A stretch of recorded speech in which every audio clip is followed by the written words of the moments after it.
সমবেত মুসল্লিবৃন্দ,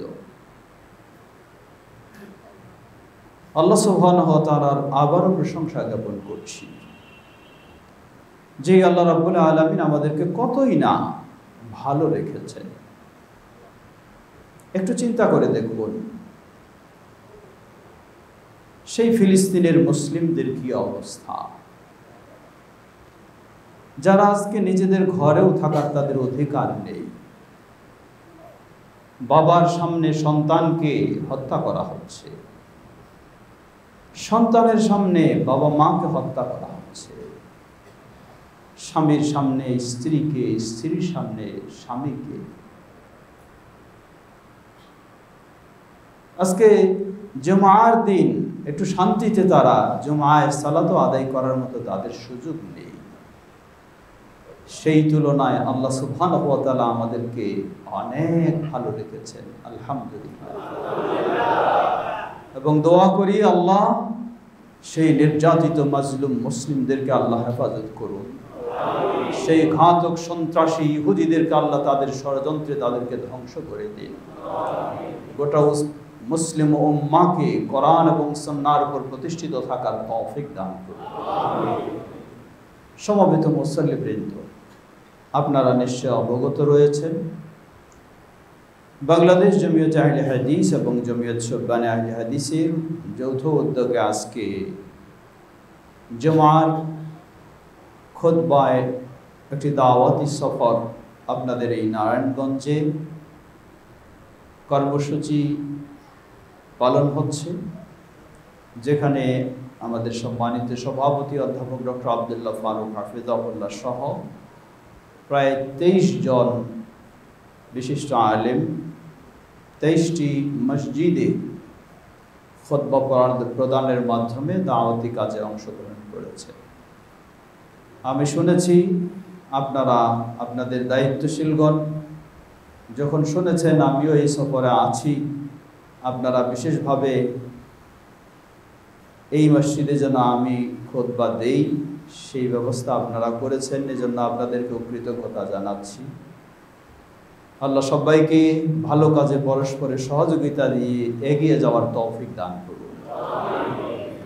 সমবেত মুসল্লিবৃন্দ, আবারও আল্লাহ রাব্বুল আলামিনের প্রশংসা জ্ঞাপন করছি, যেই আল্লাহ আমাদের জীবনের সর্বশ্রেষ্ঠ নেয়ামত ঈমান ও ইসলামের নেয়ামত দিয়ে আমাদেরকে সম্মানিত করেছেন, আলহামদুলিল্লাহ।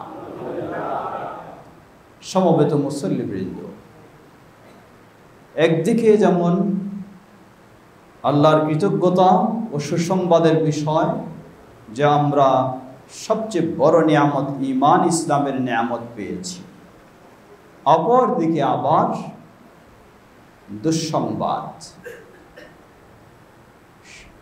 খারাপ সংবাদ। তা কি, ইসলামের নিয়ামত পেয়েও যদি সঠিক ইসলাম মানতে না পারি তাহলে সত্যিই দুঃসংবাদ। ইসলামের নিয়ামত পেয়ে একজন আল্লাহর কাছে সেজদা দিয়ে জান্নাতে যায়, আর ইসলামের নিয়ামত পেয়ে আরেকজন মাজারে কবরে সেজদা দিয়ে জাহান্নামে যায়। ভাবুন তাহলে বিষয়টি কি, কত আশ্চর্যের বিষয়।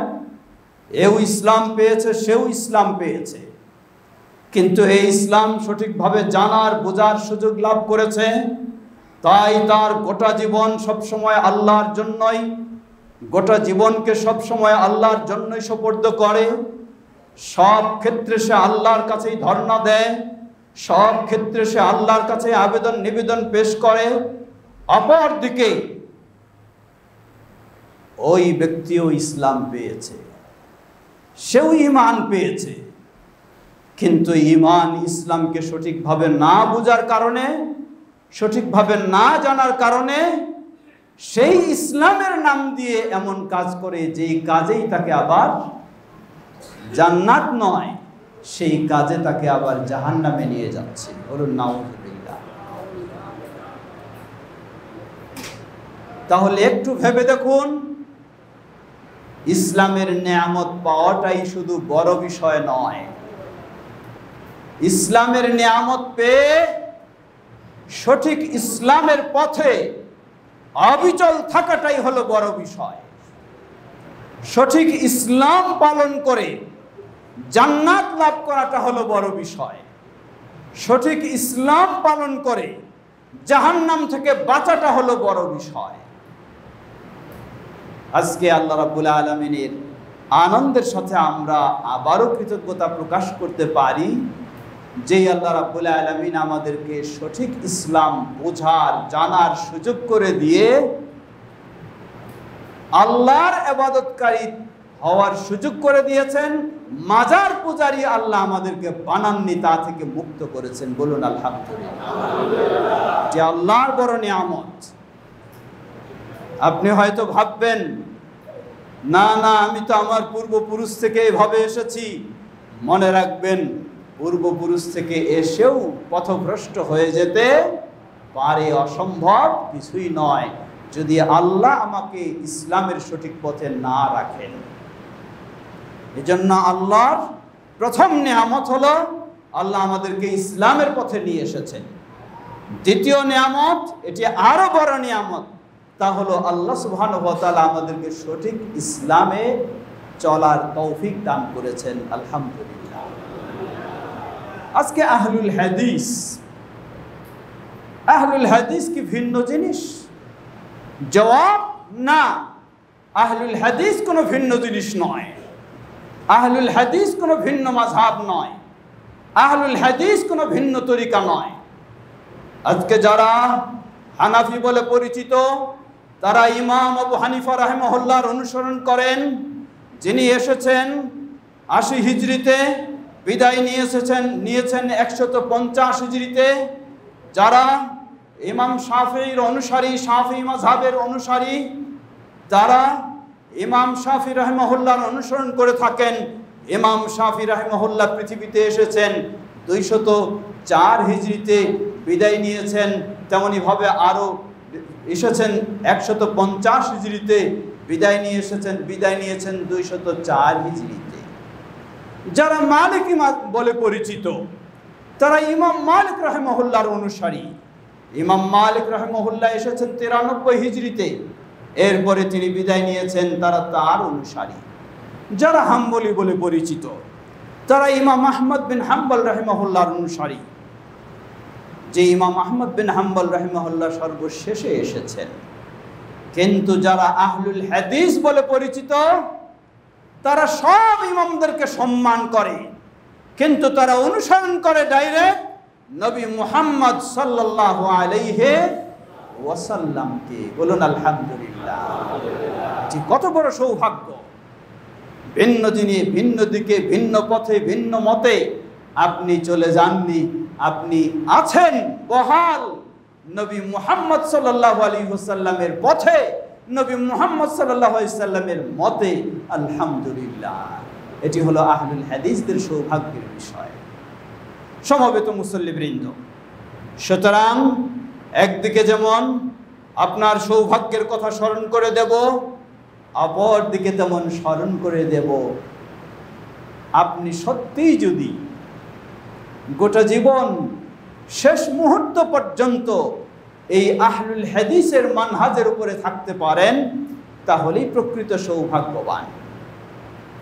আপনি শুধু একাই নন, আপনার পরিবারের সকল সদস্যদেরকে যদি এই মানহাজের উপরে রাখতে পারেন, তাহলেই আপনি সৌভাগ্যবান। তাহলে কি করণীয়? খুতবার সময় সীমাবদ্ধ, দীর্ঘ করা উচিত নয়। এটি রাসূলুল্লাহ সাল্লাল্লাহু আলাইহি ওয়াসাল্লামের সুন্নাহ। বিশেষ করে বিদ্যুৎ না থাকায় অনেকেই গরমে কষ্ট অনুভব করছেন, তাই খুব দীর্ঘ করব না, করাও ঠিক মনে করি না। প্রিয় ভাইরা, সংক্ষিপ্ত সময়ে একটু স্মরণ করে দিতে চাই। তাহলে আমাদের করণীয় কি?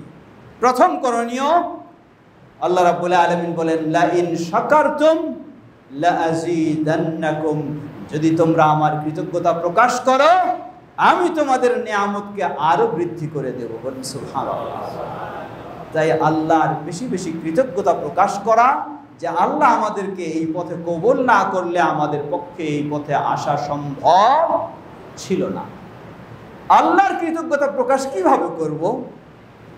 আল্লাহর কৃতজ্ঞতা প্রকাশ শুধু আলহামদুলিল্লাহ মুখে বলবো, আবার বেদাতীদের পিছনে ছুটবো, আলহামদুলিল্লাহ মুখে বলবো, আবার বেনামাজি হয়ে থাকবো, আলহামদুলিল্লাহ মুখে বলবো, আবার বেপরদায় হয়ে চলবে আমাদের মেয়ে মানুষেরা, আলহামদুলিল্লাহ বলবো, আবার হালাল হারামের কোনো পার্থক্য করব না, আলহামদুলিল্লাহ বলবো, আবার সুদ ঘুষের পথে চলবো, আলহামদুলিল্লাহ বলবো, আবার অমুসলিমদের কালচারে গড়ে উঠবো বা নিজের সন্তানদেরকে গড়ে তুলবো।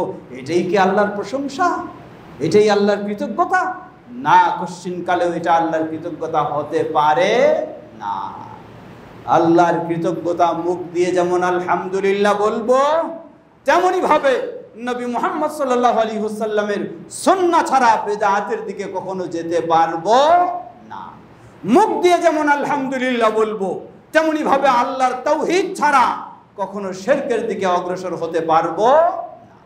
মুখ দিয়ে যেমন আলহামদুলিল্লাহ বলবো, তেমনি ভাবে ইসলামের হালাল হারাম মেনে চলার চেষ্টা করব। মুখ দিয়ে যেমন আলহামদুলিল্লাহ বলবো, তেমনি ভাবে আমার সন্তানদেরকেও জান্নাতের পথে নেওয়ার চেষ্টা করব। তাহলে এটাই হবে প্রকৃতপক্ষে আল্লাহর কৃতজ্ঞতা প্রকাশ করা। আমরা যেন সেভাবেই আল্লাহর কৃতজ্ঞতা প্রকাশ করে জান্নাতকে নিশ্চিত করে নিতে পারি। আল্লাহ আমাদের সকলকে সে তৌফিক দান করুন। সমবেত মুসল্লিবৃন্দ, সুতরাং আপনি আহলুল হাদিস হওয়ার সৌভাগ্য লাভ করেছেন।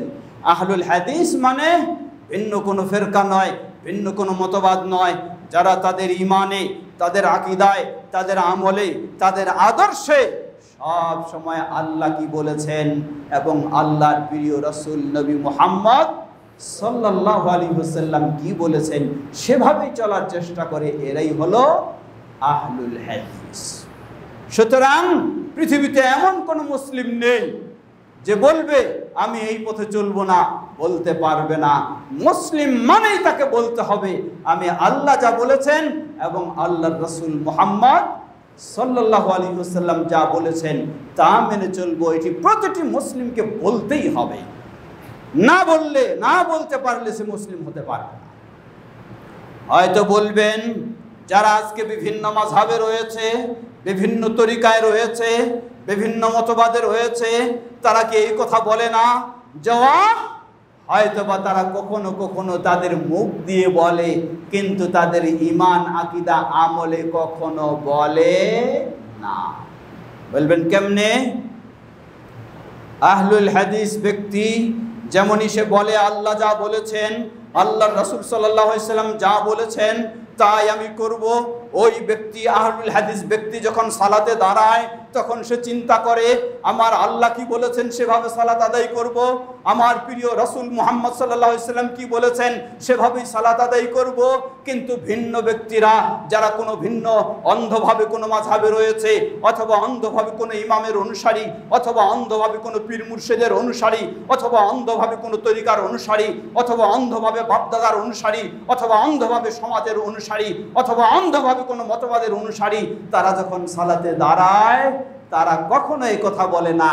তারা বলে আমার মাযহাবে কি আছে সেভাবেই সালাত আদায় করব। তারা বলে আমার পীর মুর্শিদ কি বলেছে সেভাবেই সালাত আদায় করব। তারা বলে আমার গাউস কুতুব কি বলেছে সেভাবেই সালাত আদায় করব। তারা বলে আমার বাপদাদা কিভাবে আদায় করেছে সেভাবেই আমি আদায় করব। তারা বলে আমার সমাজের মানুষ কিভাবে আদায় করেছে সেভাবে আমি আদায় করব। লা হাওলা ওয়ালা কুওয়াতা ইল্লা বিল্লাহ। এটাই যদি একজন মুসলিমের চিন্তা হয়, এটাই যদি একজন মুসলিমের বাস্তব অবস্থা হয়, তাহলে কোশ্চিন কালেও সে মুখ দিয়ে বললেও তার ঈমান আকীদা আমলে আল্লাহ এবং তার রাসূলের অনুযায়ী নয়। আল্লাহ রাব্বুল আলামিন হেদায়েত দান করুন সবাইকে।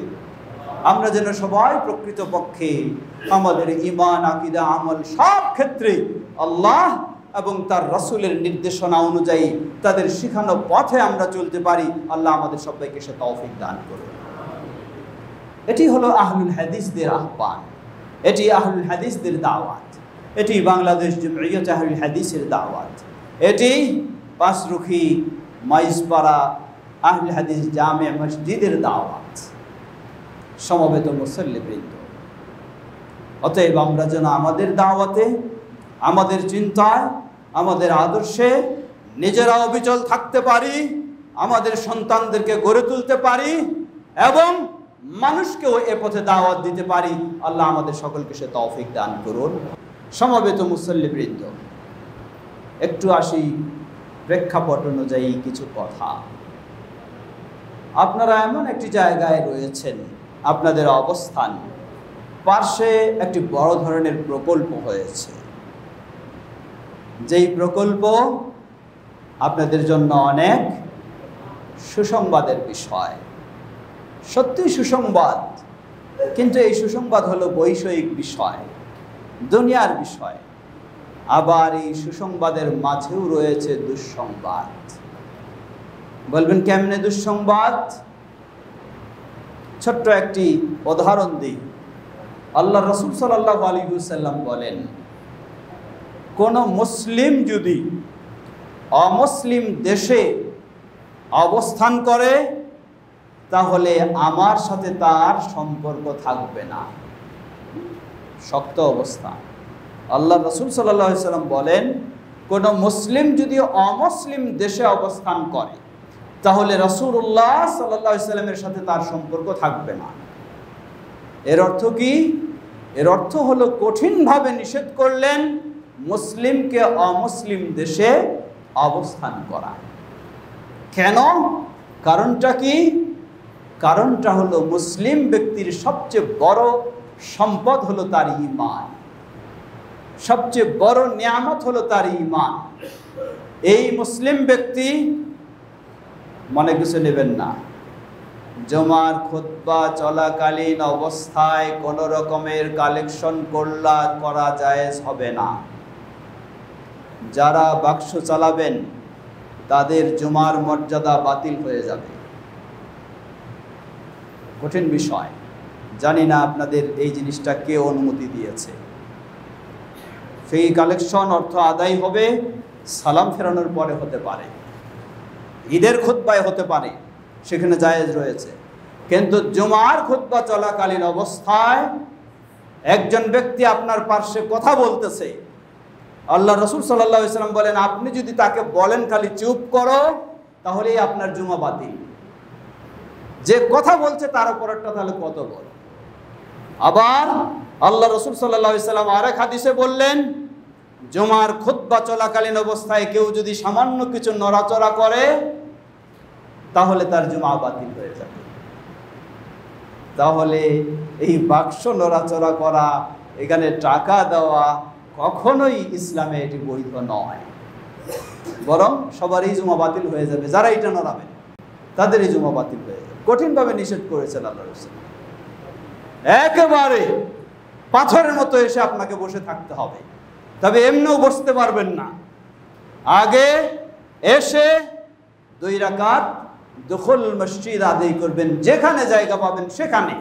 মানুষকে ফেরে ফেরে সামনে যাবেন তাও যায় নিষিদ্ধ। যেখানে জায়গা পাবেন সেখানে 2 রাকাত দুখুল মসজিদ সংক্ষিপ্তভাবে পড়ে আপনি বসবেন। বসে মনোযোগ সহকারে আপনি খুতবা শুনবেন। নিজে নিজে মনে মনে দোয়া দুরূদ নিয়ে ব্যস্ত থাকবেন, এটাও অনুমতি নেই, এটাও অনুমতি নেই।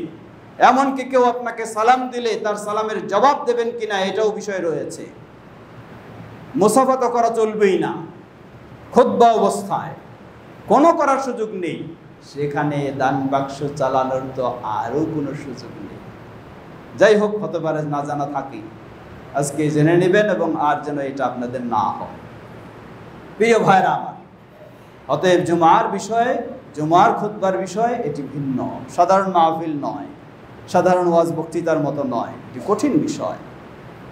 যেমন এর বিশাল মর্যাদা রয়েছে, তেমন আবার এর শক্ত নীতিমালা রয়েছে, সেগুলি ভঙ্গ হলেই বাতিল হয়ে যাবে। আল্লাহ আমাদের সঠিক বিষয়গুলি বোঝার, সেই অনুযায়ী আমল করার তৌফিক দান করুন। ফিরে আসে যে বিষয়টি বলছিলাম, আল্লাহ রাসূল সাল্লাল্লাহু আলাইহি ওয়াসাল্লাম কেন কঠিনভাবে নিষেধ করেছেন অমুসলিম দেশে মুসলিমদের বসবাস করা, অবস্থান করা হারাম করে দিয়েছেন। কেন? কারণ অমুসলিম দেশে পরিবেশে আপনি বসবাস করলে আপনার ঈমান হারিয়ে ফেলবেন। কেউ হয়তো বলতে পারেন, আমি তো খুব শক্তভাবে থাকার চেষ্টা করি, আমার ঈমান হারাবে না? জবাব, হয়তোবা আপনার জীবনটা কোনো মতো কষ্ট করে পার করবেন, দেখবেন আপনার পরবর্তী সন্তানেরা হয় খ্রিস্টান হয়ে গেছে, না ইহুদি হয়ে গেছে। তারা মুসলিম হিসাবে টিকে থাকার সুযোগ নেই। কিন্তু মুসলিম দেশ যদি মুসলিম অধ্যুষিত দেশ হয়, তাহলে এখানে আজকে আপনার ছেলে মেয়ে উদাসীন হলেও, দিন সম্পর্কে দুর্বল হলেও, পরিবেশের কারণেও কোনো একদিন না একদিন তাদের কেউ না কেউ ভালো হওয়ার আশা করা যায়। কিন্তু অমুসলিম দেশে সেটি আশা করা যায় না, তাই কঠিনভাবে হারাম। আমি এটি বললাম এই জন্য, আপনাদের পার্শ্বেও এই বিশাল প্রকল্প, যেখানে মুসলিমদের আনাগোনা যেমন, তেমন অমুসলিম বিধর্মীদের আনাগোনা বেশি আরো। বিশেষ করে আপনি হয়তো বর্তমান যারা বয়োজ্যেষ্ঠ আছেন, তাদের জীবনটা আলহামদুলিল্লাহ এভাবে হয়তো পার হয়ে যাবে, পার্শ্বের সেই কোনো প্রভাব আসবে না। কিন্তু নতুন প্রজন্ম, তারা দেখবে তাদের কালচার কেমন, তাদের সাথে উঠা বসা, সেখানে ব্যবসা বাণিজ্য, সেখানে চাকরি বাকরি, পর্যায়ক্রমে দেখবেন নতুন প্রজন্ম তাদের মতোই নিজেদেরকে গড়ে তুলবে। লা হাওলা ওয়ালা কুওয়াতা ইল্লা বিল্লাহ। আপনি অর্থনৈতিকভাবে সচ্ছল হবেন, স্বাবলম্বী হবেন, কোনো বাধা দিচ্ছি না, অসুবিধা নেই। কিন্তু সবচেয়ে বড় অসুবিধা, আপনি যদি ঈমানটাকে হারিয়ে ফেলেন, আপনি যদি আদর্শ হারিয়ে ফেলেন, আপনি যদি জান্নাতের পথ থেকে সরে যান, বিচ্যুত হন, এটি হলো সবচেয়ে বড় অসহায় কঠিন বিষয়। তাই আমি সকলকে অনুরোধ জানাবো, আমাদের এখানে দুটি দিক রয়েছে, এই ক্ষেত্রেও ভালো এবং মন্দ রয়েছে। বিশেষ করে আমরা দেখেছি অনেক জায়গায় যে সমস্ত জায়গাগুলি ডেভেলপ হয়েছে, সেই জায়গাগুলিতে বিভিন্ন অঞ্চল থেকে মানুষ এসে বসবাস করে, যার কারণে ওই মসজিদটা আগে যেভাবে ছিল, পরবর্তীতে বিভিন্ন কোয়ালিটির মুসল্লি এসে ওই মসজিদের আগের অবস্থানটা আর ধরে রাখতে পারেনি। আমি আশা করি বিষয়টি অন্যভাবে আপনারা ভাববেন। তা হলো, যদি আমরা দুর্বল হয়ে যাই, তাহলে যারা নতুন আসবে তারাই আমাদেরকে প্রভাবিত করবে তাদের আদর্শ আকীদার দিকে, আমরা আরো পর্যায়ক্রমে দুর্বল হয়ে যাব। অপর দিকে আমাদের দাওয়াতি কাজকে যদি আমরা শক্তিশালী করতে পারি, যারাই আসবে, যারাই প্রতিবেশী হবে, যাদের এখানে উঠা বসা হবে, এমনভাবে আমাদের দাওয়াতি কাজকে বৃদ্ধি করা হবে, তাহলে হতে পারে তাদের মাঝে এই সঠিক দাওয়াত পৌঁছে গিয়ে তারাও আমাদের দাওয়াতে প্রভাবিত হবে এবং সঠিক পথে ফিরে আসবে, সেটাও আবার হতে পারে। এজন্য আমাদের সেই অবস্থা, সেই বিষয়টি আমাদেরকে চিন্তা করতে হবে এবং সেইভাবে ভাবতে হবে। এবং দায়িত্বশীল, বিশেষ করে মসজিদ পরিচালনায় যারা দায়িত্বশীল রয়েছেন, আমি যেমন আমাদের সম্মানিত ভাই মাওলানা মনিরুল ইসলাম সাহেব আছেন সভাপতি হিসাবে, আরও যারা রয়েছেন আপনাদেরকেও যেমন আমি অনুরোধ জানাবো, ইমাম খতিব সাহেব যারা থাকবেন তাদেরও দায়িত্ব থাকবে, এখানে যেন দাওয়াতি কাজের বিভিন্ন রকমের কর্মসূচি নেওয়া হয়, যার ফলে নতুন মানুষদেরকে সুন্দর দাওয়াত দেওয়া হবে সুন্দরভাবে ইনশাআল্লাহ। আর আল্লাহর কাছে দোয়া করব, তাহলে হয়তো বা তারা দলে দলে আমাদের সাথে সম্পৃক্ত হয়ে কোরআন ও সহিহ হাদিসের আলোকে সঠিক দিন জানার এবং মানার তাদেরও সৌভাগ্য হবে ইনশাআল্লাহ। তাই আমরা সেই কর্মসূচি হাতে নিতে পারি। আল্লাহ রাসূল সাল্লাল্লাহু আলাইহি ওয়াসাল্লাম কতই না সুসংবাদ দিয়েছেন। একজন ব্যক্তি বহু সম্পদের মালিক হতে পারে, কিন্তু বহু সম্পদের মালিক হলেই সে বহু সওয়াবের মালিক হতে পারবে না।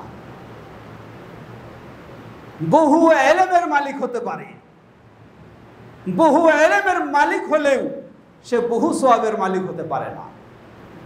বহু সওয়াবের মালিক হওয়ার জন্য ইসলামে একটি গুরুত্বপূর্ণ পথ হলো দাওয়া ইলাল্লাহ, আল্লাহর পথে, দ্বীনের পথে, তাওহীদের পথে, সুন্নাহর পথে দাওয়াত দেওয়া। কেমনে? উদাহরণস্বরূপ, আজকে আপনি একজন ব্যক্তি সালাত আদায় করেন, আল্লাহ রাব্বুল আলামিন যদি আপনাকে আরো 25 বছর বেঁচে থাকার সুযোগ দেন, তাহলে আপনি প্রতি বছরে, বেশি নয়, প্রতি বছরে যদি 4 জন নামাজি বানাতে পারেন, 4 জন মুসল্লি বানাতে পারেন, তাহলে 4 25-এ 100 জন মুসল্লি আপনি বানাতে পারবেন ইনশাআল্লাহ। 100 জন মুসল্লি বানানো মানে কি? এর অর্থ কি? এর অর্থ হলো 100 জন মানুষ প্রতিদিন সালাত আদায় করলে যে সওয়াব পাবে, আপনি একজন ব্যক্তি প্রতিদিন 100 জনের সওয়াব লাভ করবেন, যা কখনো নিজে আমল করে কোনোদিন সম্ভব হতে পারে না। বিষয়টি শুধু এখানেই শেষ নয়। আপনি 100 জন মুসল্লি তৈরি করে আপনি পৃথিবী থেকে বিদায় নিয়ে চলে গেছেন, আপনার সালাত বন্ধ, আপনার যাকাত বন্ধ, আপনার সিয়াম বন্ধ, আপনার হজ বন্ধ, আপনার তেলাওয়াত বন্ধ, কিন্তু ওই 100 জন মুসল্লি এখনো সালাত আদায় করছে, আপনি কবরে চলে গেছেন। আল্লাহ রাব্বুল আলামিন প্রতিদিন ওই 100 জনের সালাতের সওয়াব আপনার কবরে আল্লাহ দান করবেন। বিশাল বিষয়। সুতরাং দাওয়ার বিষয়টি আমাদেরকে আরো বেশি গুরুত্ব দিতে হবে।